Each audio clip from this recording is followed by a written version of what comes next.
Existem produtos que mudam completamente as regras do jogo. Parece uma bicicleta, mas sua potência envergonha scooters e desafia motos leves. É exatamente isso que é a fera que está bem atrás de mim. A Nyoki A9 Pro Max.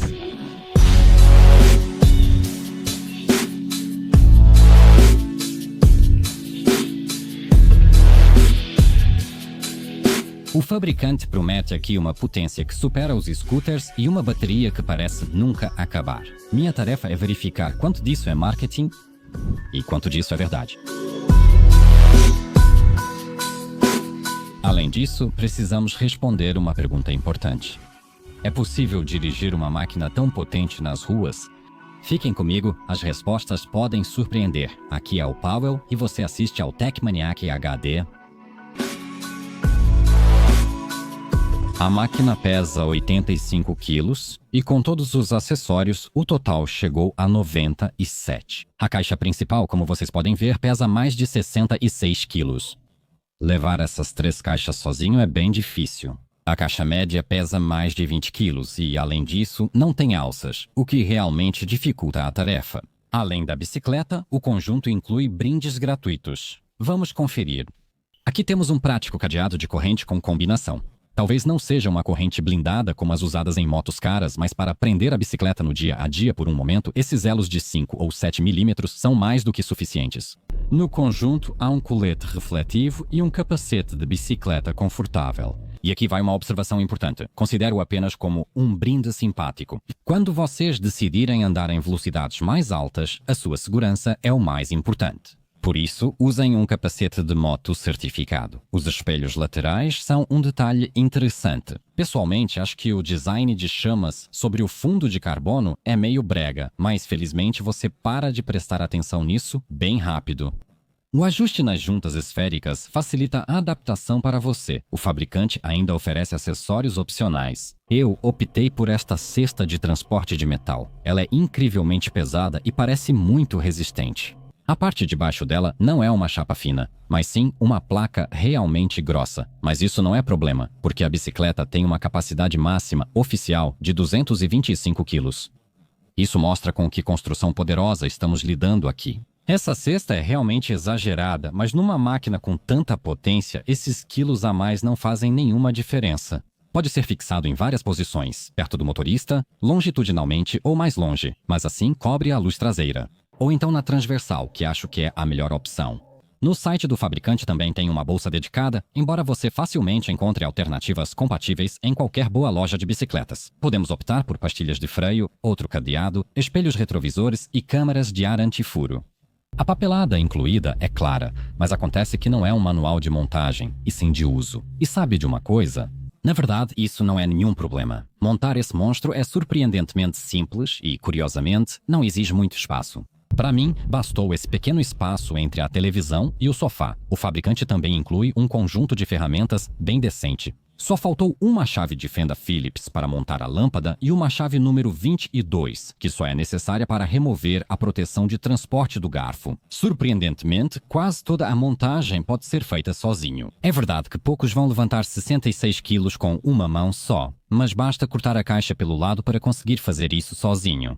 Você só vai precisar de outra pessoa para colocar a roda dianteira. O restante vocês fazem sozinhos. Em 2 horas, você desembala, monta e a máquina já está pronta para uso. Antes de ligar essa fera, vamos falar das proteções. Porque tenho que falar. O principal aqui são 2 controles remotos, e isso é muito inteligente. No volante, há um botão que parece de partida, mas serve para mudar a tração, tema que explicarei depois. A única maneira de ligar essa fera é com o controle remoto. A função anti-roubo é eficiente, pois quem tentar pegar a bicicleta na frente da loja ficará confuso e não conseguirá usá-la. Sem o controle remoto, tudo o que resta para o ladrão é pedalar e, com esse peso, mesmo com 7 marchas Shimano, seria mais fácil para ele roubar uma bicicleta comum. Também há alarme embutido, ativado pelo controle remoto. Curiosamente, não só mover a bicicleta, mas até mesmo girar o pedal imediatamente ativa uma sirene alta.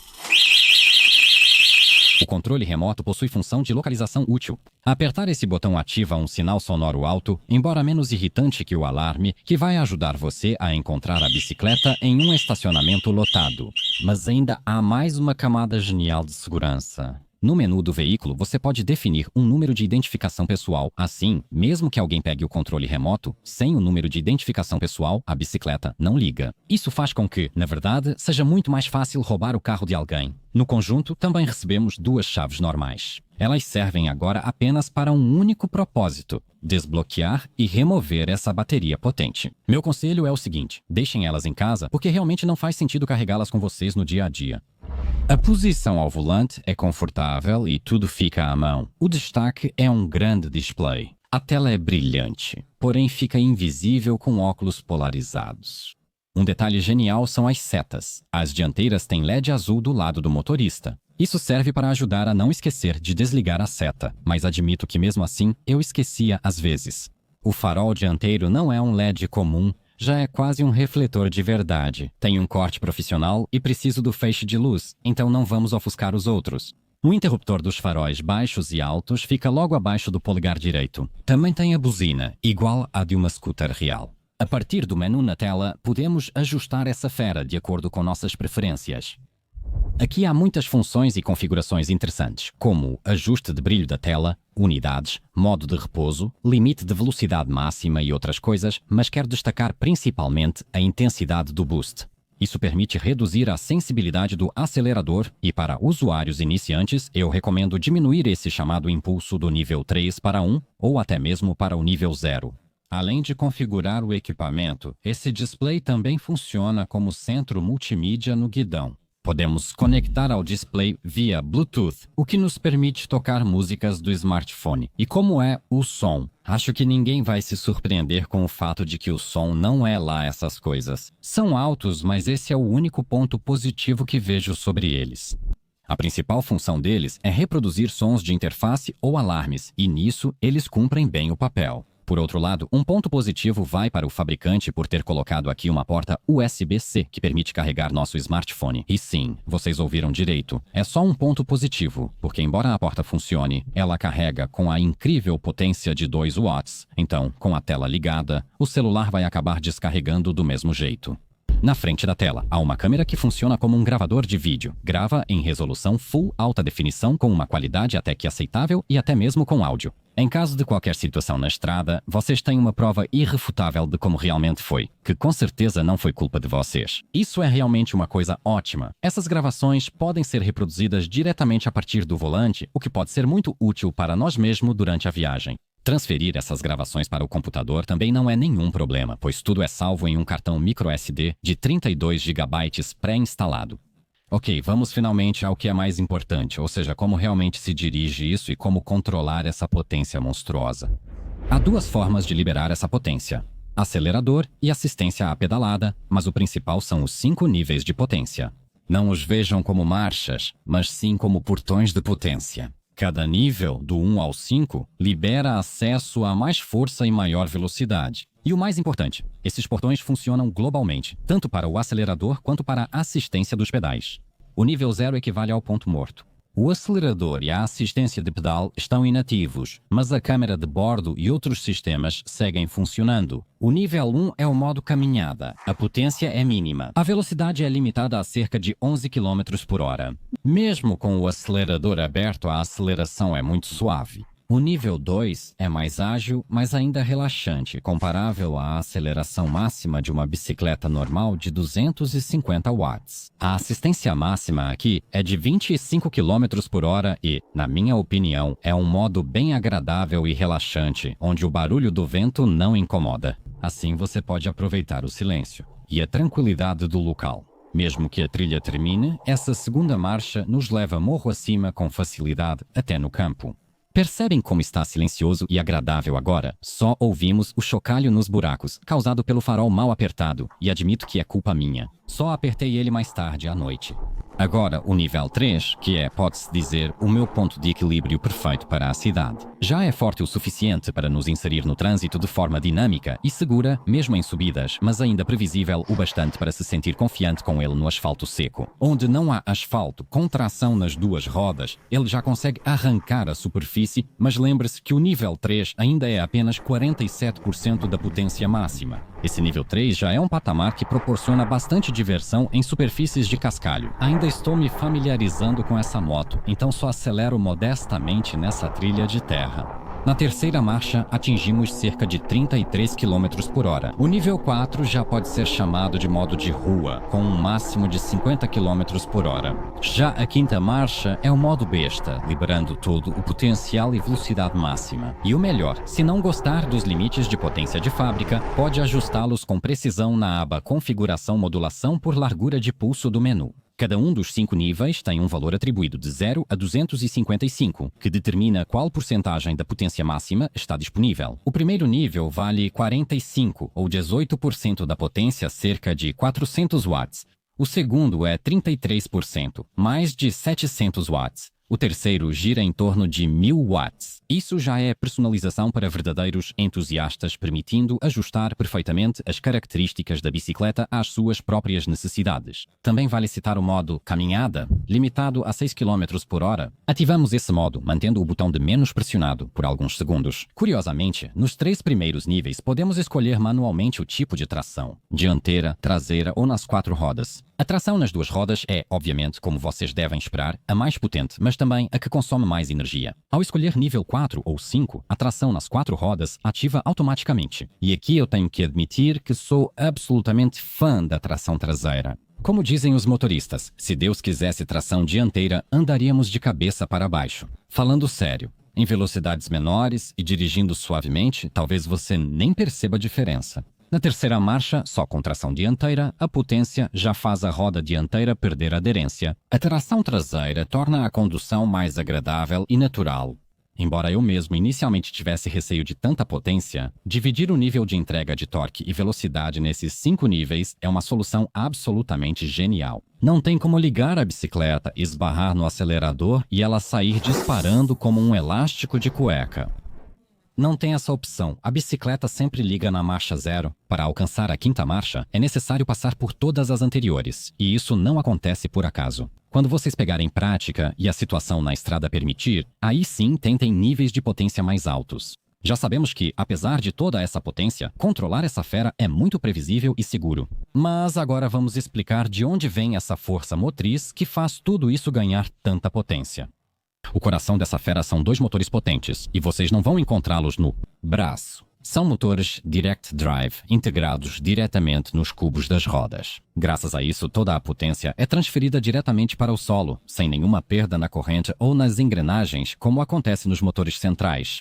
E a potência? Um ponto importante, ela varia conforme a bateria escolhida. Eu estou testando o modelo de 70 ampere-hora. Sua potência nominal total é de 2.200 watts e, no pico, ele consegue gerar exatamente 5.600 watts. No entanto, se você optar pela versão com a bateria maior, de 80 ampere-hora, a potência nominal sobe para 2.500 e o pico chega a impressionantes 6.000 watts. O mais interessante é que esse aumento de potência e capacidade está, sim, ligado ao aumento do peso total da bicicleta, mas de apenas 1,5 kg, o que faz com que escolher a versão de 80 ampere-hora seja uma opção extremamente atraente. Mas o que, em ambas as versões, é responsável por essa arrancada brutal é o torque gigantesco, que segundo o fabricante chega a impressionantes 250 Nm. Esse número é o verdadeiro segredo do seu desempenho incrível. Motores Direct Drive garantem silêncio total. Não há engrenagens internas aqui que ralam ou fazem barulho. Só se ouve o barulho dos pneus e o vento assobiando. Em segundo lugar, o cérebro deles, ou seja, 2 controladores independentes, não só proporciona um resfriamento melhor, mas também é um excelente buffer de segurança. No caso extremo, Deus me livre, se um dos controladores falhar, o outro ainda funciona, acionando uma das rodas. Vocês não vão ficar no meio do nada com um problema de 86 quilos. Vocês sempre conseguirão chegar em casa, e é para isso que servem os pedais. Mas sejamos realistas. Um ciclista médio gera de 100 a 200 watts de potência contínua. Com mais de 2.000 watts no acelerador diariamente, manter 10 ou 15 km por hora só com a força muscular exige muito esforço. Levando em conta o peso e a resistência gigantesca ao rolamento desses pneus tão largos, não tenhamos medo de dizer, é um esforço colossal. E a confiabilidade? Há motivos de preocupação? Precisa de manutenção especial nessa bicicleta? A grande vantagem da transmissão direta é que praticamente não exige manutenção. Muitas bicicletas elétricas possuem motor central, transmitindo potência pela corrente e engrenagens. É uma luta constante com a graxa, a limpeza, o ajuste e o inevitável desgaste de todos esses componentes, o que só gera mais custos e, acima de tudo, consome nosso tempo precioso.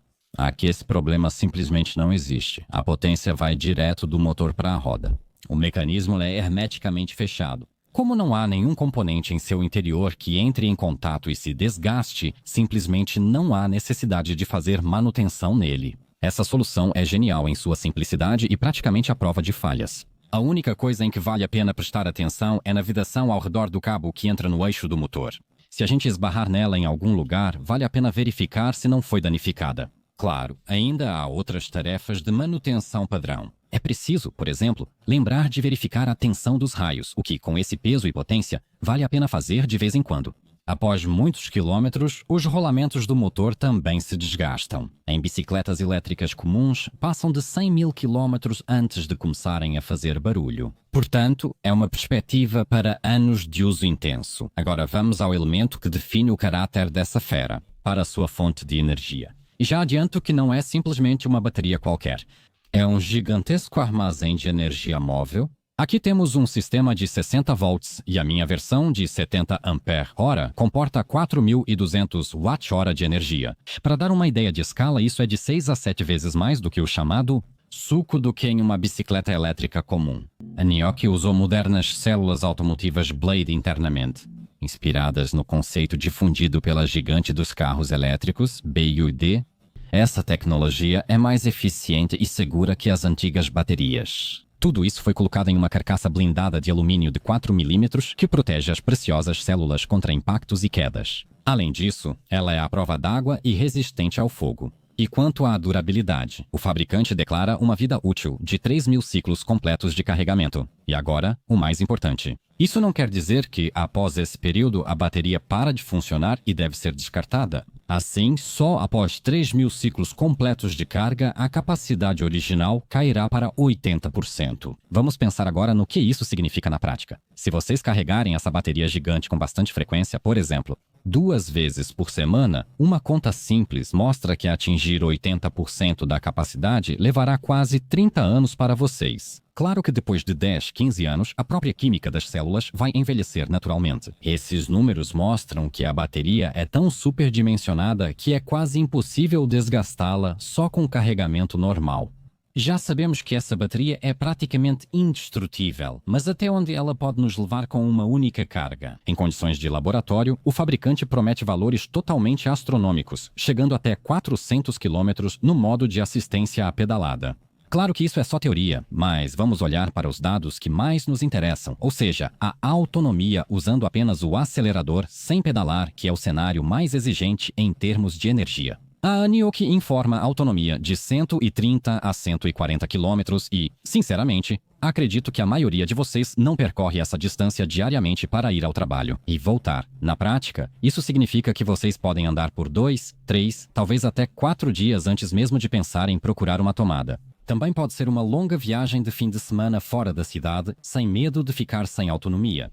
Carregar uma bateria tão gigantesca, mesmo com uma potência que ultrapassa 500 watts, ainda assim vai levar um tempo. O fabricante informa que um ciclo completo de 0 a 100% deve levar entre 7 e 8 horas. Com minha experiência, posso dizer que a primeira carga, iniciada no último traço do indicador, levou 6 horas. Ainda mais importante, durante todo esse processo de carregamento, a bateria permaneceu completamente fria e a própria fonte de alimentação, graças ao resfriamento ativo, ficou no máximo levemente morna e isso só em alguns pontos.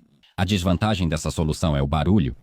O ventilador da fonte de alimentação é bem barulhento, então carregar a bicicleta no quarto ou vendo um filme está fora de questão para mim. Mas e se você for um entregador profissional e até 140 quilômetros for simplesmente pouco para você? E aqui chegamos a uma questão muito importante. Nesse caso, você pode comprar uma bateria extra. Essa é uma ótima opção para esses profissionais. Uma bateria carrega na base enquanto você usa outra na estrada. Sem tempo de inatividade, dirija do amanhecer à noite. Tudo ótimo, mas esse carregador consome 534 watts direto da tomada. E isso por muitas horas. Essa energia vai acabar custando uma fortuna. Com os preços atuais de energia na Polónia, carregar de 0 a 100% custa só 2 zlotys e 87 groszy. Isso é menos do que 1 litro de gasolina, menos até do que uma passagem de ônibus. Essa é a real força do transporte elétrico. Vamos deixar de lado todos esses números e especificações e falar sobre como tudo isso se traduz na experiência de dirigir. De acordo com a recomendação do fabricante, eu enchi esses pneus gigantes com apenas 1,1 bar. Isso faz com que eles fiquem incrivelmente macios. O resultado, em primeiro lugar, uma aderência absolutamente genial. A bicicleta literalmente gruda no asfalto. Em segundo lugar, o conforto é inacreditável. Irregularidades, pedrinhas e rachaduras na estrada são absorvidas e você não sente nada. Por outro lado, pressão muito baixa gera grande resistência de rolamento. Os pneus tornam a bicicleta mais lenta em terreno plano. Usamos essa pressão para mais conforto ou em terrenos difíceis. Se querem bater recordes de velocidade e aumentar a autonomia no asfalto, a pressão ideal deve ser entre 1,5 e 2 bares. Certo, mas como é andar com ela? Vamos começar pelas impressões na cidade. Aqui, a grande potência e a velocidade suficiente fazem com que a gente acompanhe facilmente o ritmo dos carros que se movem de forma fluida no trânsito. Assim, não é necessário ficar na guia da calçada. Na saída do semáforo, não só não ficamos para trás, como muitas vezes até saímos na frente, exceto dos que arrancam cantando pneu ou querem disputar corrida. Com essa moto, nos sentimos usuários reais das vias, não apenas empurrados para o canto. No uso urbano, o conforto é importante e o garfo pneumático dianteiro se destaca. Além disso, esse botão vermelho superior ajusta o amortecimento do retorno, função comum em suspensões de motos caras. Na prática, isso significa que podemos ajustar perfeitamente o funcionamento do garfo para que a roda dianteira fique colada ao chão em vez de quicar como uma bola. E a traseira, infelizmente, ela confirma nossas preocupações. Qualquer buraco maior ou lombada resulta em um impacto claro e elástico. Dá para conviver com isso e até amortece um pouco, mas uma mola sem amortecedor não é o que eu esperava. Manobrar esse tanque de 86 quilos no trânsito entre os carros, obviamente, exige um pouco de prática. Mas isso significa que ele é desajeitado? Na verdade, eu também não diria isso. Quando dominarmos o acelerador e ajustarmos a potência, aprenderemos facilmente a desviar dos carros parados no semáforo. E embora, como já estabelecemos, este veículo não deva circular em ciclovias, o seu formato de bicicleta faz com que passar entre barreiras apertadas não seja nenhum problema, pelo menos ao contrário de uma scooter. E já que estamos falando de condução urbana, também é preciso mencionar a passagem por lombadas. Como podem ver, mesmo a 50 ou 60 km por hora, essas lombadas longas não são problema. É verdade que, para o próprio conforto, vale a pena levantar do selim, mas ao mesmo tempo, admito que de carro eu preciso reduzir a velocidade para uns 40 por aqui. Bem, a 50 já sacode demais. Então, nesse aspecto, a vantagem da Anioch sobre um carro de passeio é inegável. Quando se trata desses quebra-molas mais curtos e agressivos, como todo mundo sabe, eles são os mais irritantes, não importa com o que estejamos andando. O conforto na A9 é maior que no carro, mas a principal vantagem desse veículo de duas rodas é a agilidade. Diferente do carro, muitas vezes conseguimos contornar esse obstáculo com inteligência. E como essa fera se comporta na estrada, em vias abertas? Aqui, a Anioch A9 Pro Max é como um trem a grande vitesse nos trilhos. O peso garante grande estabilidade em altas velocidades e, com o assento largo e confortável, mesmo no asfalto irregular, você se sente seguro. É um cruzador de longa distância para viagens. Tem 100 km para rodar? Bem, nenhum problema. Só lembre-se de levar o carregador e se vestir bem, porque o vento em altas velocidades pode ser implacável. E claro, você dirá que um percurso longo e plano pode ser feito até com bicicleta de 250 watts, talvez mais devagar, mas é possível. O problema começa quando aparece uma subida íngreme no caminho. Por isso, agora é hora de responder à pergunta: como a Niote se sai nas subidas? Recentemente, testei uma bicicleta Engve de 250 watts exatamente nesta subida. Mesmo com o botão de boost que aumentava a potência para cerca de 500 watts, subir ainda era difícil e a velocidade caía visivelmente, mesmo eu pedalando. E a Aniote, nem no terceiro nível de potência isso é problema? Mantemos a velocidade de 17 km. Dizem que embalado pode tudo, mas será que consegue subir uma ladeira tão íngreme? Bem, vamos testar isso também. Começo na quinta marcha. A roda dianteira perde aderência e dá para sentir que a fera está cravando no asfalto e ganhando cada vez mais velocidade. E não é só por causa daquele boost momentâneo de quase 6.000 watts que a A9 Pro Max consegue uma arrancada tão eficiente. Nada disso. Aqui eu já tenho uma subida talvez menos íngreme, mas realmente longa. Vejam que eu começo a subir no primeiro nível de potência e, claro, é fraco. Só depois de um tempo vemos 5 km por hora, mas afinal esse é o modo caminhada.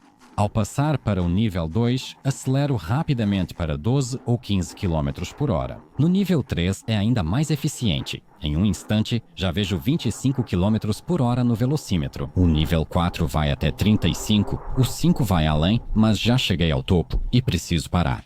E o que acontece quando saímos do asfalto? Esses pneus gigantes, largos, com quase 5 polegadas e um desenho agressivo e cheio de blocos praticamente pedem trilhas na floresta ou praias de areia. É lá que o equipamento garante mais diversão. Com tração nas duas rodas e quase 6.000 watts de potência máxima, podemos realmente encarar terrenos difíceis com força. Na praia de areia, a maioria das bicicletas elétricas não consegue andar, pois seus 250 watts e pneus estreitos não são adequados. E aqui essa potência junto com a tração nas duas rodas vai que é uma maravilha. Para contextualizar, 5.600 watts de potência máxima equivalem a cerca de 7,5 cavalos, metade do que oferece uma moto de 125 cilindradas. Mas tem um porém. O motor a combustão precisa subir de giro, afinal. Por outro lado, aqui o torque máximo está disponível imediatamente, sem nenhuma redução. Você aperta o acelerador e uma força poderosa imediatamente te puxa para frente. Andar na praia é absolutamente maravilhoso, mas e na floresta? E aqui preciso destacar imediatamente que a lente grande angular da câmera achata muito a perspectiva. Essas elevações que vocês veem aqui, na verdade, são muito mais íngremes. Nessas condições, a tração nas duas rodas e os pneus tornam sua capacidade de escalada inacreditável.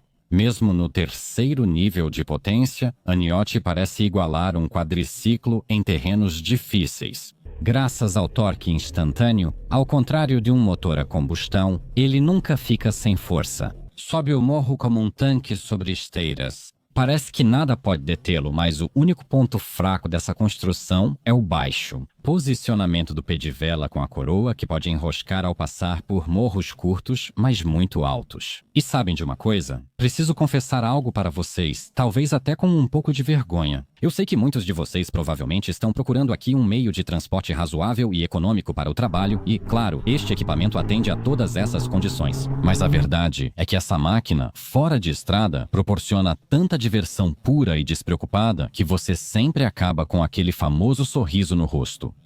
Porque, embora seja agradável andar com essa moto no dia a dia para o trabalho, é só no fim de semana, quando não precisamos fazer nada e podemos tudo, que a verdadeira mágica acontece. Esse é o momento em que sentimos uma liberdade sem limites e lembramos que a vida não é só ficar no trabalho e cumprir obrigações, mas também há espaço para prazeres.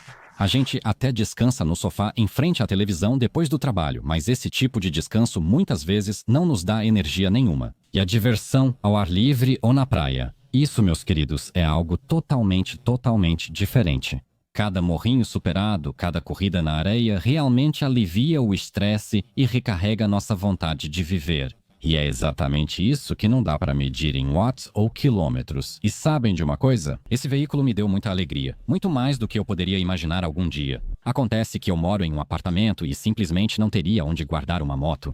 Pelo menos de um jeito que em uma semana ninguém roubasse ou incendiasse. Ou pelo menos não derrubasse, e uma bicicleta elétrica no apartamento ou na varanda não é nenhum problema. Claro, talvez não seja a solução ideal, mas se você não tem garagem e encontra um pouco de espaço para esse tipo de bicicleta, é melhor isso do que nada. Ainda preciso contar para vocês sobre meu maior desafio logístico. O que fazer quando você tem um monstro de 86 quilos e um elevador que acaba sendo pequeno demais? Eu tinha a esperança silenciosa de que a Niossi caberia aqui, mas não deu. Não posso colocar ele só com a roda traseira, então desço a bicicleta pelas escadas, devagar e com cuidado, sem pressa. No meio da escada, levante a traseira, gire e continue descendo. Passar o veículo pela porta apertada do prédio também não é problema, mas vocês devem achar que o pior é subir ele de volta para cima. E aqui está a surpresa. Por causa dos pneus altos e macios, não é assim. Engato a primeira marcha, acelero suavemente e a tração nas duas rodas faz a maior parte do trabalho por mim, puxando a bicicleta escada acima. O mezanino no meu prédio é pequeno e apertado, mas nos prédios poloneses há mais espaço. Então, a manobra de retorno no mezanino deve ser mais fácil lá. Essa manobra é possível porque a maior parte do peso está na frente do veículo. Ao sentar, o peso se distribui entre as rodas, garantindo estabilidade na condução. Em situações assim, a traseira leve permite levantá-lo facilmente com uma mão, enquanto o bagageiro robusto serve como alça confortável. Ajudando com a coxa, até pessoas mais fracas conseguem levantar. Aliás, na gravação, vocês estão vendo só meu primeiro retorno do passeio, então eu ainda não tinha prática, mas mesmo assim acho que foi bem tranquilo. Sim, vocês entenderam. A elétrica pode ser guardada no apartamento, mas guardar uma scooter a gasolina infringe as normas de segurança contra incêndio. Assim, surge uma pergunta fundamental. Se essa fera é tão potente e basicamente entra no território das motocicletas, então por que não comprar simplesmente uma scooter normal a combustão com 50 ou até 125 centímetros cúbicos? Essa é uma pergunta muito boa. Então vamos fazer um resumo rápido. Vamos começar pelos custos. Rodar 100 km com a nova custa pouco mais de R$2, como já calculamos. A mesma distância de scooter custa hoje entre 15 e 20 reais, ou seja, 10 vezes mais caro. Ao contrário da scooter, que você não pode abastecer na tomada do escritório, as baterias da Anioki você pode recarregar facilmente no trabalho. E tenho certeza de que muitas pessoas vão aproveitar isso, o que faz com que o custo de percorrer até milhares de quilômetros com essa fera caia para absolutamente zero. E isso é só o começo das vantagens, porque na scooter ainda tem troca de óleo, filtros e velas. Na Anioki, todos esses custos e, mais importante, problemas simplesmente não existem. Beleza, mas e quanto à própria pilotagem? Graças ao torque instantâneo, o Anioki A9 Pro Max elétrico te catapulta do semáforo com uma força com a qual o dono de um scooter menor, esperando o motor subir de giro, só pode sonhar. Mesmo que uma 125 tenha nominalmente mais potência, a característica dos motores, a combustão simplesmente fica para trás. O Anioki permite que a gente deslize quase em absoluto silêncio, sem vibrações, sem o zumbido constrangedor de uma motinha pequena e sem cheiro de fumaça. Isso é um conceito totalmente diferente, muito mais moderno e agradável de transporte. Ok, mas como são a aceleração e a velocidade máxima? Em vez de falar de forma genérica, preparei uma série de testes específicos que vão mostrar do que essa fera é capaz no quinto e mais alto nível de potência. Começaremos com largada parada. Os essenciais, 25 km por hora fundamentais na cidade, surgem no velocímetro em só 3,6 segundos, atingimos 50 km/h em 9,2 segundos e 60 km/h em menos de 13 segundos. Isso mostra que a Anioki não só tem uma arrancada poderosa, mas, o que é mais importante, mantém uma aceleração forte e constante até velocidades mais altas.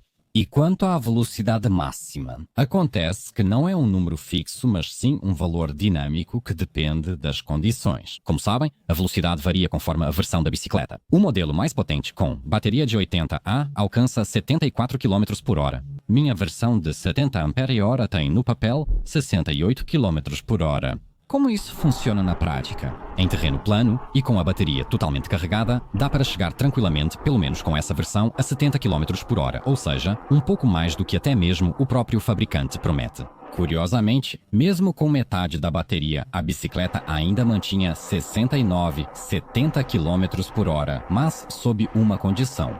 Eu precisava me proteger do vento, como neste trecho ao lado da estrada que gravei aqui. E o que acontece quando temos apenas uma ou duas barras de bateria? A velocidade diminui, mas ainda fica em impressionantes 65 a 67 km. E essa é uma conclusão fundamental para nós. Mesmo com a bateria quase acabando, essa máquina ainda é rápida o suficiente para acompanhar os carros sem problemas e não atrapalhar o trânsito. Acho que há uma queda de potência à medida que a bateria descarrega, mas o vento em cada um desses lugares também era um pouco diferente. Descendo uma leve ladeira em uma curva, consegui chegar a 76 km por hora, mas já tive que frear. E aqui de novo fica claro que não tenho muita experiência com veículos de duas rodas tão rápidos. Por isso, me desculpem, mas vou encerrar essa tentativa. Lembrem que faço todos esses testes com pneus calibrados em 1,1 bar. Acredito que com a pressão de estrada é possível passar de 80 km por hora facilmente.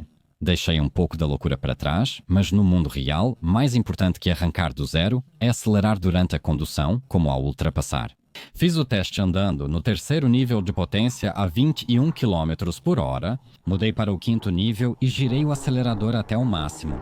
Cheguei a 50 km por hora em apenas 6,2 segundos. É exatamente essa elasticidade que proporciona uma enorme sensação de segurança e confiança no trânsito urbano. Já falei para vocês sobre a aceleração absurda que acontece aqui, mas ainda tem outra questão que talvez seja até mais importante. Como parar esse projétil em alta velocidade? Felizmente, não são freios comuns. De bicicleta. É um sistema hidráulico com reservatórios de compensação. Agora, vejam esses discos. Na frente, 2, atrás, 1, e todos têm um diâmetro gigante de 300 milímetros. E quanto às pinças? É aqui que começa uma história interessante. À primeira vista, elas parecem tão poderosas quanto as pinças de 6 pistões de uma moto de verdade. Após análise mais profunda, vê-se que é só um truque estilístico inteligente. Aqui há mecanismos menores, mas ainda eficazes. Pelo que vejo, pinças de 2 pistões na frente e um atrás. Mas o hardware é outra questão. Nas manetes de freio, há sensores que, ao serem pressionados, cortam imediatamente a potência dos motores. Então, mesmo que você gire o acelerador até o máximo sem querer, o freio sobrepõe o acelerador. Ok, mas como todo esse arsenal funciona na prática? Bem, é hora de testar a frenagem. A parada de 60 km/h levou 2,3 segundos e aconteceu em uma distância de 16 metros. De 50, parei em menos de 2 segundos e 9 metros. E de 30, parei em 1 segundo em 5 metros. Mas esses metros e segundos não mostram totalmente o que realmente está acontecendo aqui. A força de frenagem em alguns momentos ultrapassa um G. Esse é um valor do mundo das motos e carros esportivos.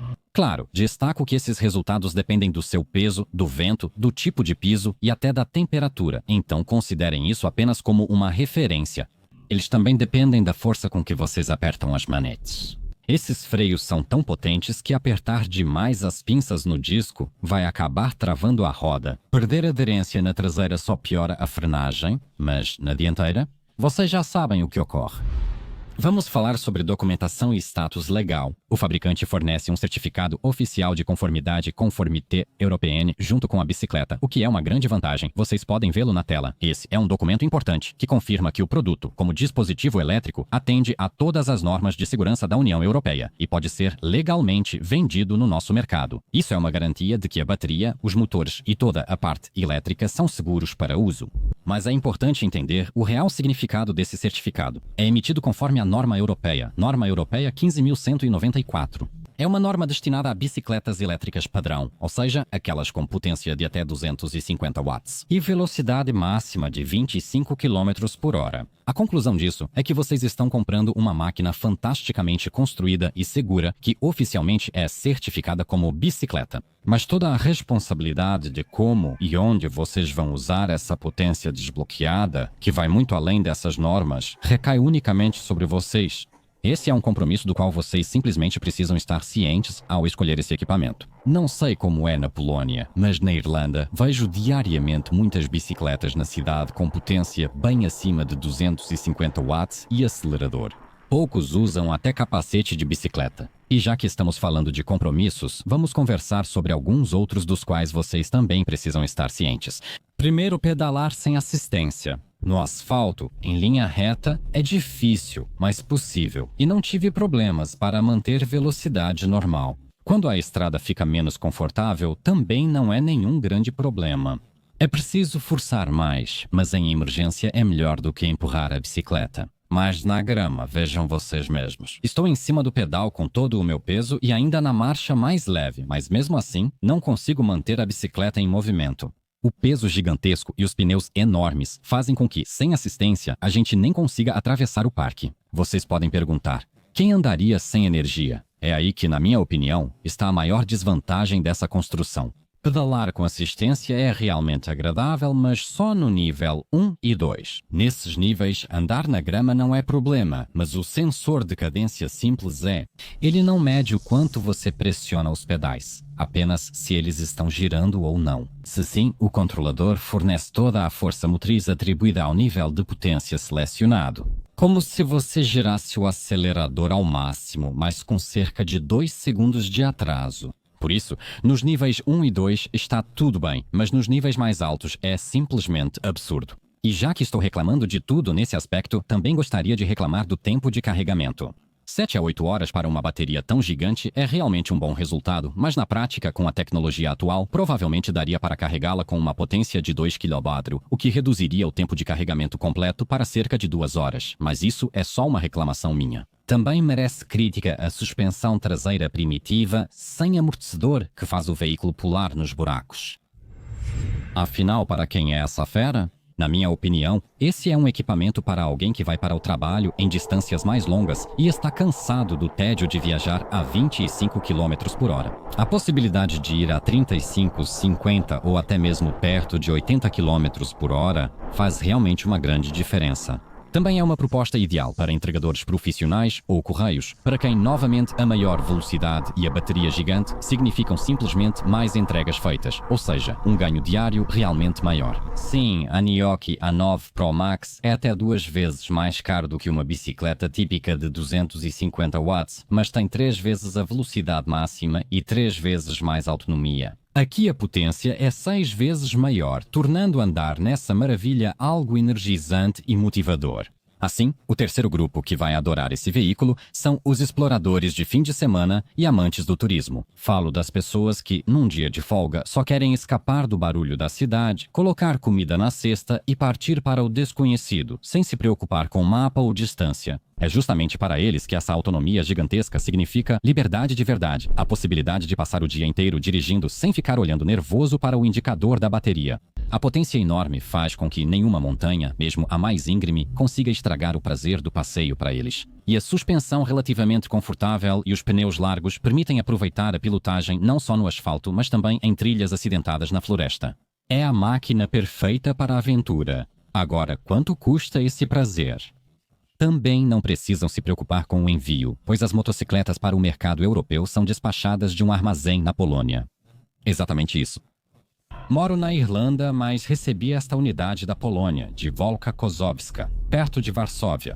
Isso significa 2 coisas. Vocês não pagam taxas alfandegárias ou impostos de importação e o tempo de espera é expresso. Em média, é de 5 a 10 dias úteis. Mas será que esse preço é alto? Mesmo com um desconto tão grande, ainda é muito dinheiro. Mas se você olhar para ele como uma alternativa a uma scooter, levando em conta que não precisa de troca de óleo ou filtros e que o gasto com eletricidade é até 10 vezes menor do que com combustível, a oferta simplesmente se torna imbatível.